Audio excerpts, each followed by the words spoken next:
Singapore is known for its sky-high cost of living, but what might come as a surprise is that some 80% of Singaporeans own their home. That's far higher than Hawaii or even the US as a whole. So how do they do it? Our Emily Cristobal recently traveled to Singapore as part of a delegation of Hawaii lawmakers and housing advocates to find out and get the details on a housing complex specifically designed to strengthen communities. Public housing complexes fill Singapore's skyline. They can reach up to heights of 50 stories high. Economical, efficient, and the key, for Singapore at least, to ensuring many can own their own homes despite the high cost of living. Now, Hawaii lawmakers and housing advocates hungry for new solutions are looking to the Southeast Asian city-state for some potential answers, including in the form of a first-of-its-kind facility aimed at addressing concerns of urban blight.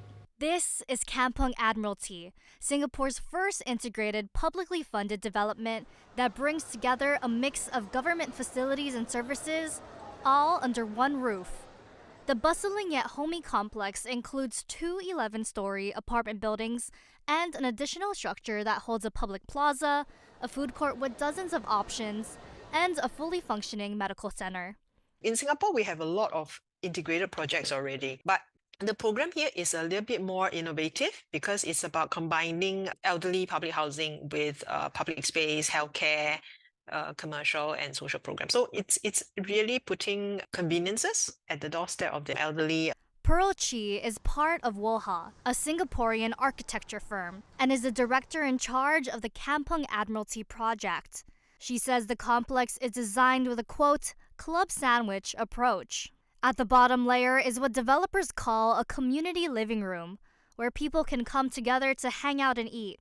The second layer is the medical center, which provides shelter over the plaza.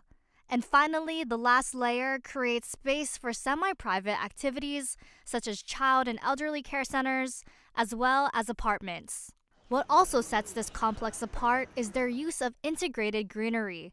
On the top level is a community garden, as well as park space. We always advocate landscape replacement. So whenever you develop a land, you took away the green open space. And what our government policy wants is to replace it with landscape in the building. It's a small detail that's gone a long way. Resident surveys make clear the green space is noticed and appreciated as a place for families and friends to gather, or just a spot to get a little peace in the hectic city. In September, a housing delegation led by State Senator Stanley Chang headed to Singapore in hopes of exporting some of their successes to the Aloha State. Chang says the model found at Campong Admiralty is possible in Hawaii, and even essential.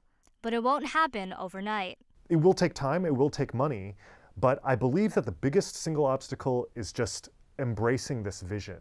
If the agencies at the state and county levels are able to see that, 20, 30, 40 years into the future, that these neighborhoods will be sites for lots and lots of high-density, mixed-use type housing, then now is the time to start making those investments in infrastructure. State Representative Troy Hashimoto was also on the trip. He's the chair of the Housing Committee in the House, and says it's time to stop studying housing in Hawaii and start building it. At least in Hawaii, we do this general plan, we have community plans, we have plans sitting on so many shelves out there, and yet that's all that typically happens is it sits on a shelf. One of the biggest things that I took away from this trip is, number one, I think planning is very, very key. That's what they do every day. They set goals and they achieve them, right? And I think that was inspiration for me to make sure that we keep pushing, right? And it's collaborating, it's coordinating, because I think if we keep at it